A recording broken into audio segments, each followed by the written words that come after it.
The girl is 18 years old. Her name is Lucia Junia Balba.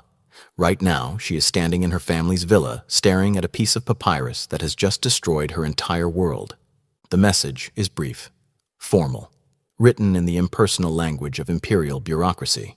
But everyone in the room understands what it actually means, what it really says beneath the polite words about honor and attendance and the emperor's pleasure in receiving distinguished guests.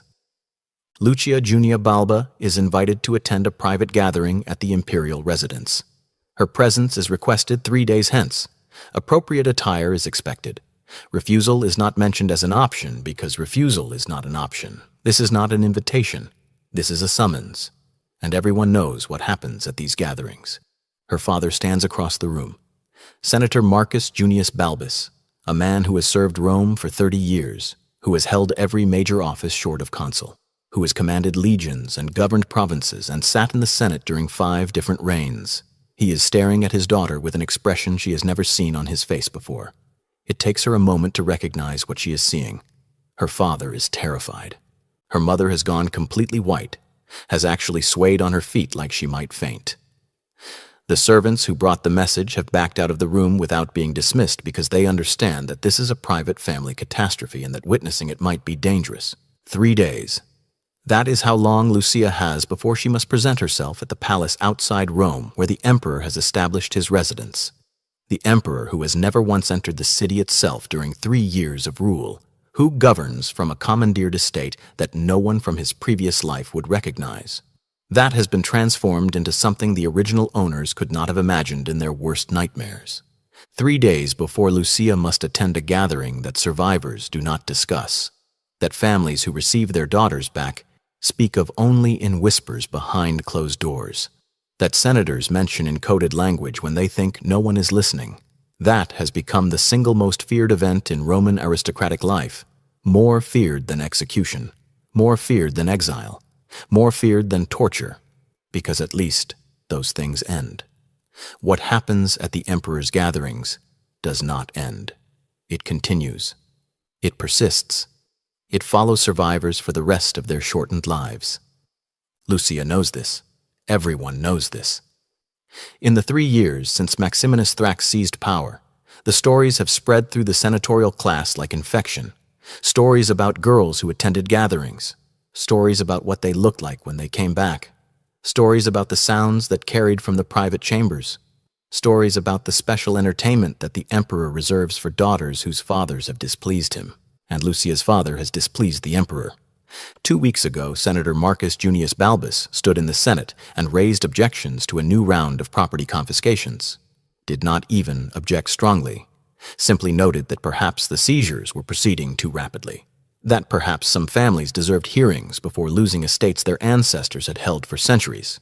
That perhaps Rome should maintain at least the appearance of legal process even in times of military emergency. The words were mild. The tone was respectful. The senator carefully avoided any direct criticism of the emperor himself. But everyone in the chamber understood what was being said. And apparently someone reported it. Someone always reports it. The informant networks that Maximinus has established throughout the city are thorough. No senatorial conversation goes unobserved. No criticism goes unreported. No family is beyond reach. And now the summons has arrived. Lucia looks at her father, looks at her mother, looks at the papyrus that has just sentenced her to attend one of the most notorious events in the empire. And she understands with perfect clarity that her father's mild objection 2 weeks ago has condemned her to whatever happens at those gatherings, that his political courage has purchased her suffering, that in 3 days she will learn firsthand why survivors refuse to speak about what occurs in the emperor's private chambers. She is 18 years old. She has never been to the palace, has never seen the emperor except from a distance during public ceremonies, has lived a sheltered aristocratic life surrounded by books and music and gardens. Her parents had been planning her marriage, had been negotiating with several prominent families, had been discussing dowries and alliances and the future she would build with some senator's son who would value her education and her family connections. All of that is gone now. The families who were negotiating for her hand will withdraw. No one marries daughters who have attended the emperor's gatherings. Not because of any formal prohibition, but because everyone understands that these girls return changed, return damaged, return carrying something that makes normal life impossible. 3 days, 72 hours until Lucia must present herself at the palace gates wearing her finest silks and her father's gold jewelry and an expression that suggests she is honored by the invitation rather than paralyzed with terror. 72 hours until she learns what actually happens at the gatherings. 72 hours until she discovers what the special entertainment is. On the 3rd day, Lucia is dressed in her best stola, deep purple silk that cost her father more than most families earn in a year. Her hair is arranged in the elaborate style reserved for state occasions, each curl positioned precisely, each pin weighted with pearls. She wears the gold necklace her father gave her on her 16th birthday, the matching earrings her mother commissioned from the best jeweler in Rome. She looks like what she is supposed to be, a young woman of distinguished family attending an imperial function, an honor, a privilege, a mark of favor. She looks nothing like what she feels, which is a prisoner being transported to execution. The journey to the palace takes 2 hours. Her father insisted on accompanying her in the litter, rode beside her in silence because there is nothing to say. What words exist for this situation? What comfort can a father offer a daughter he is sending to horror because refusing the summons would destroy the entire family? Because the emperor's reach extends to everyone. Because protecting Lucia by defying the invitation would only result in soldiers arriving to take her by force along with her mother and her younger sisters and probably her father himself for execution. At least this way only Lucia suffers. At least the rest of the family survives. At least her younger sisters remain unknown to imperial attention. These are the calculations that aristocratic families make under Maximinus. These are the choices that empire has reduced them to. Sacrifice one daughter or lose everyone. Send the girl to the gathering or watch the entire family die. The palace appears through the trees. It had been a senator's estate before Maximinus seized it. A beautiful property with extensive gardens and elegant architecture and the kind of refined taste that comes from generations of wealth and education. The emperor has transformed it. The gardens are overgrown. The elegant architecture is obscured by new construction that looks military rather than residential. Walls have been built. Guard towers have been added. The whole complex now resembles a fortress more than a residence, a place designed not for comfort, but for control, for keeping people in rather than welcoming them. The litter stops at the main gate. Guards appear. Not Romans, barbarians from the northern frontiers. Giants by normal standards, though Lucia will soon learn they are small compared to their master. They check documents, verify identities. One of them looks at Lucia with an expression she cannot read. Pity, maybe, or anticipation, or simple indifference to what awaits her inside. Her father tries to enter with her, is stopped immediately. Only the invited may pass beyond this point.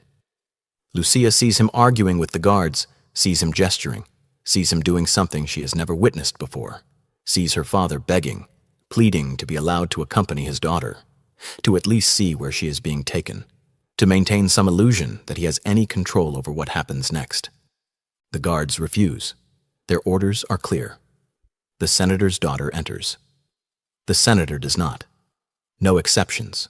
No negotiations. No aristocratic privilege that matters against imperial command. Lucia watches her father's face as he realizes he cannot protect her, cannot follow her, cannot even know what happens to her beyond these gates. She sees something break in his expression, sees him age a decade in the span of seconds, sees him understand that he has failed at the most fundamental duty a father has, that his political objection has purchased his daughter's suffering, that whatever happens in the next hours will be his fault, and he will carry that knowledge until he dies. She wants to tell him it is not his fault, that he should not blame himself. That speaking truth in the Senate is what a senator is supposed to do, but the guards are already escorting her through the gate, already leading her down a path that winds through the overgrown gardens toward the main building, already taking her away from her father who stands at the entrance watching his daughter disappear and knowing he will never see the same girl again. Inside the palace, the transformation is complete. Whatever beauty this estate once possessed has been erased. The frescoes that decorated the walls have been covered with hangings that depict acts Lucia does not have words for. Bodies intertwined in ways that seem anatomically impossible. Faces expressing not pleasure, but agony. Scenes that look more like torture than anything else. The floors that once featured intricate mosaics are now stained with substances Lucia does not want to identify. The elegant furniture has been replaced with military camp chairs and rough tables. Everything refined has been removed. Everything brutal has been emphasized. The air is thick with incense that fails to mask other smells. Wine that has been spilled and not cleaned. Meat that has been left to decay. Sweat and fear and something animal. Something that makes Lucia's primitive hindbrain scream warnings her conscious mind is trying to ignore. She is led to a large marble hall that might once have been used for philosophical lectures or poetry readings. Now it serves a different purpose. Other girls are already here. Lucia counts them quickly. 11, including herself, that makes 12. All of them between 16 and 20 years old. All of them dressed in their finest clothing. All of them daughters of senators. All of them wearing expressions that range from confusion to barely concealed terror. They were collected over the past 3 days, summoned from their homes in groups of 3 or 4, transported here in covered litters, told nothing about what awaited them, told only that the emperor had requested their presence and that attendance was mandatory, and that their families' futures depended on their cooperation. Lucia recognizes 2 of the girls, Cornelia and Valeria, daughters of senators her father knows, girls she has seen at social functions. They recognize her as well. Their eyes meet across the hall. No one speaks. What would they say? They all understand why they are here. They all know what gatherings like this mean. They have all heard the stories about what happens in the private chambers, about the special entertainment, about the girls who attend and return broken or do not return at all. Servants move through the hall. More barbarians. They carry amphorae of wine, platters loaded